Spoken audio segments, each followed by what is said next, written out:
Jewish Channel's Week in Review.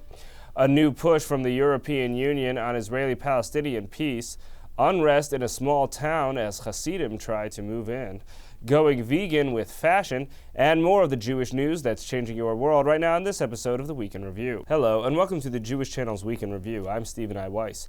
The European Union wants to see both Israel and Palestinian representatives change their way of working to achieve a lasting peace. In a statement released by foreign ministers of the 28 European countries that are part of the Union, the EU reaffirmed its support for the two-state solution with, quote, no alternative to a negotiated two-state solution. Variously taking to task Israel, Hamas, the Palestinian Authority, and the countries that involve themselves in Israeli-Palestinian affairs, the statement bemoaned the humanitarian situation in the Gaza Strip, while both welcoming some recent easing of the Gaza blockade for Israel and calling for more easing. Addressing Hamas and other groups in Gaza, the EU said, recent rocket fire by militant groups is unacceptable and underlines again the danger of escalation.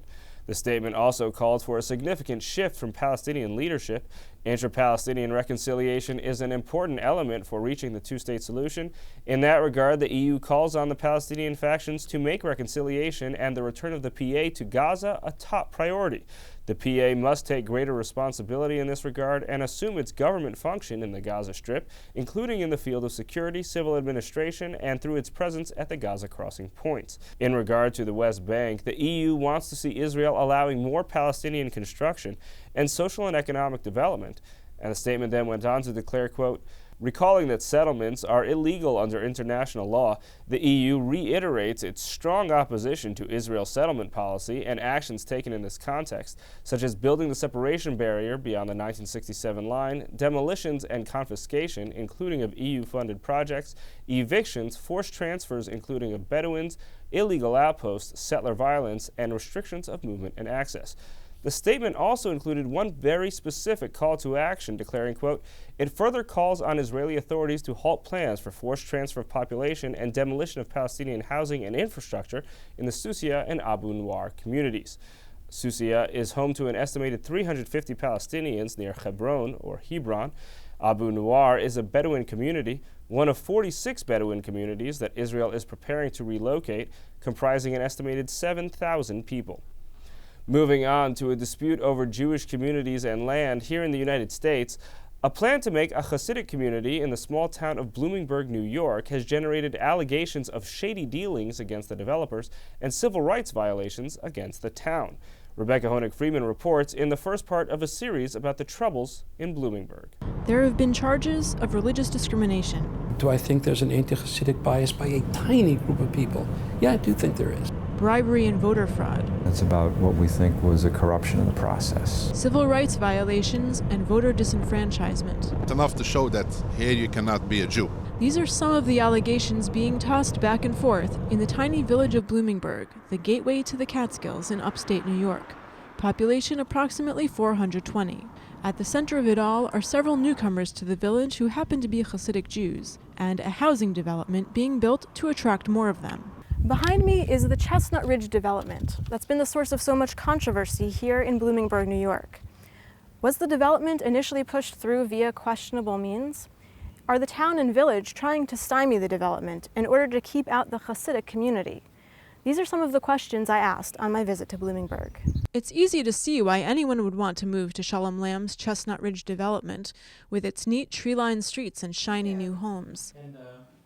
He gives me a tour of one, which comes fully furnished and well-appointed, with a lot of space, several bedrooms, a balcony, and a kitchen with 2 ovens. Our concept in all this was, how do you create an environment that's affordable, that can accommodate families, and that doesn't penalize you for being an Orthodox Jew, Hasidic. But is Lamb being penalized for bringing Orthodox or Hasidic Jews to Bloomingburg? That's what a civil rights complaint filed by Lamb and his partner Kenneth Nachteman alleges, accusing the village of Bloomingburg and the town of Mamakating, in which it is located, of holding up routine permits for their already approved development, all with the alleged purpose of keeping Hasidim from moving in. Lamb says he has so far built only about 50 of the 396 homes that are planned for the property because he has been awaiting permits. But the town and village, on the other hand, claim they have good reason for denying these permits, citing zoning, environmental, and safety concerns, and that the development never should have been approved in the first place. They have filed a civil racketeering complaint against Lamb and his partners and some former village officials,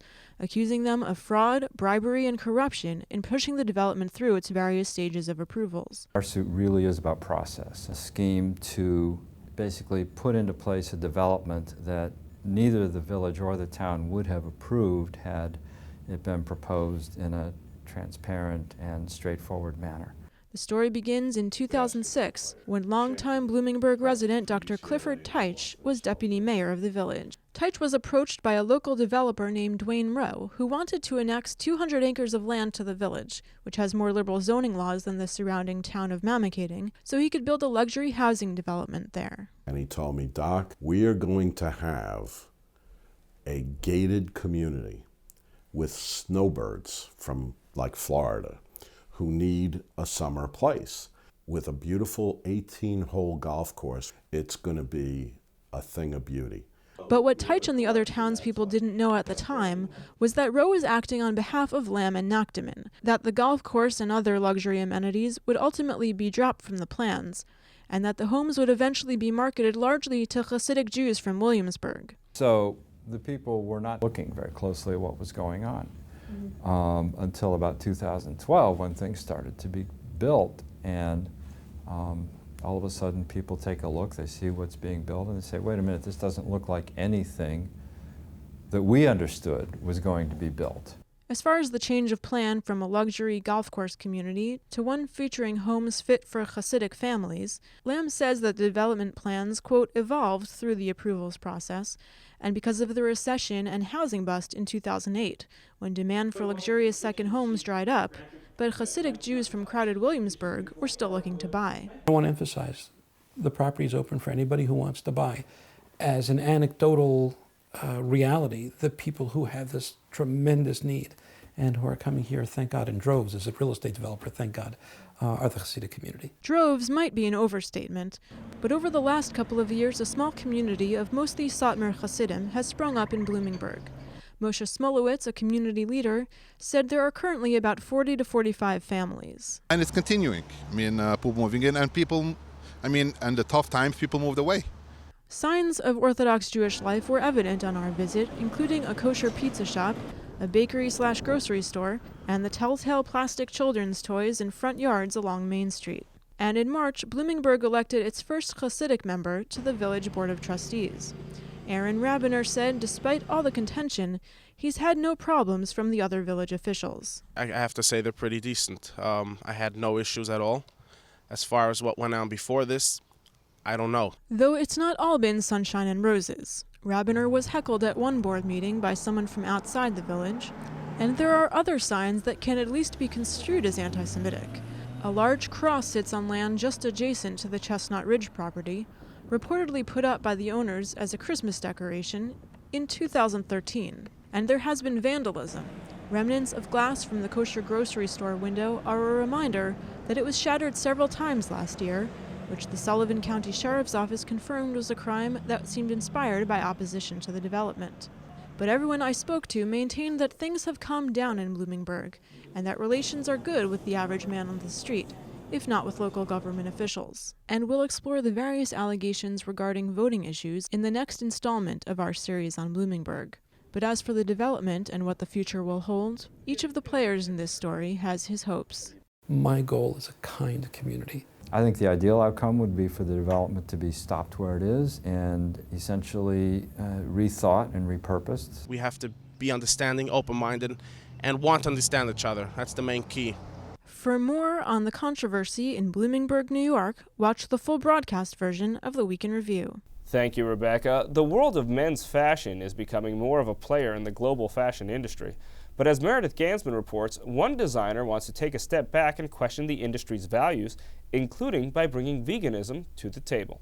Last week, more than 50 menswear designers from Calvin Klein to Tommy Hilfiger showed their brands at the first ever New York Men's Fashion Week.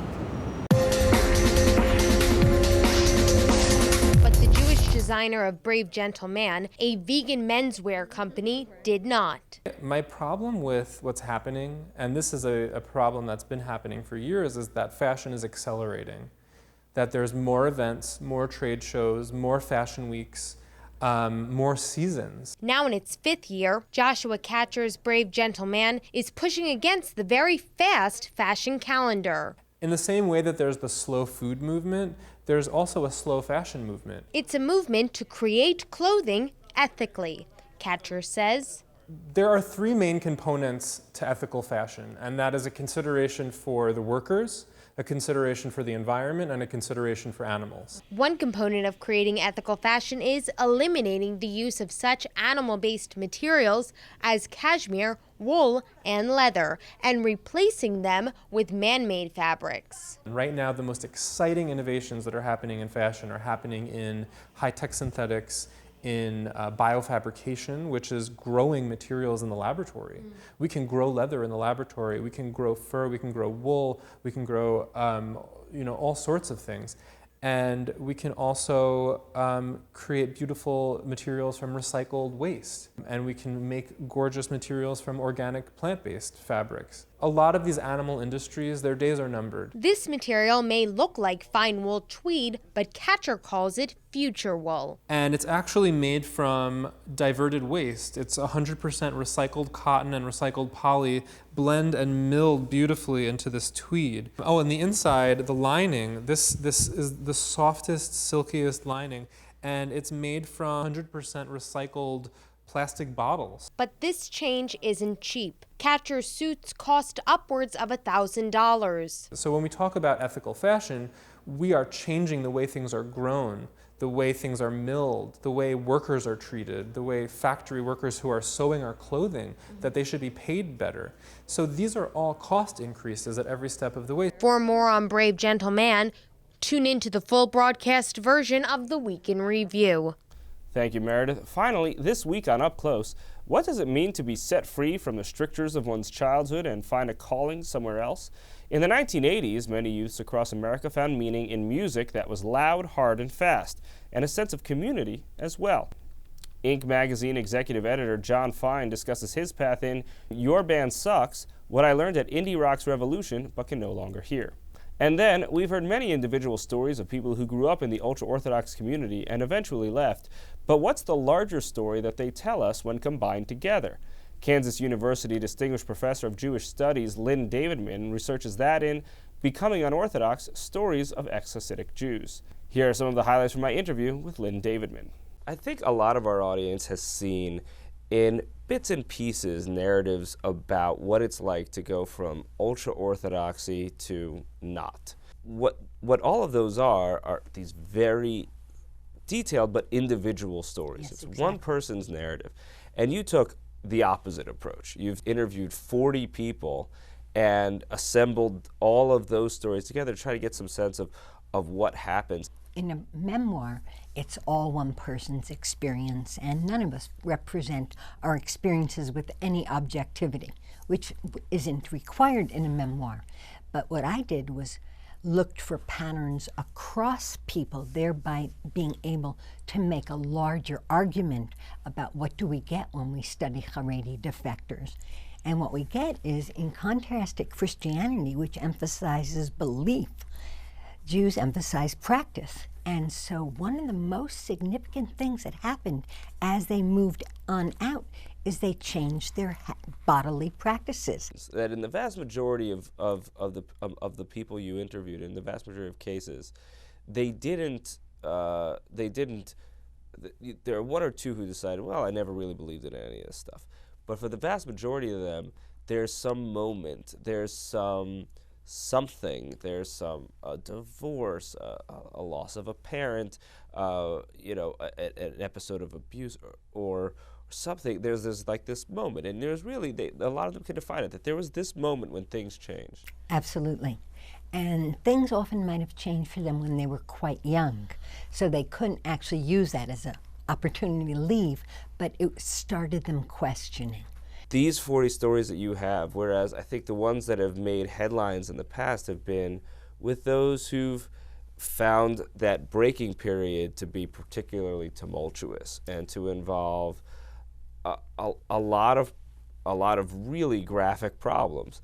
But for a lot of people, it's really just, it's okay. That's correct, but all of them describe stories of great struggling.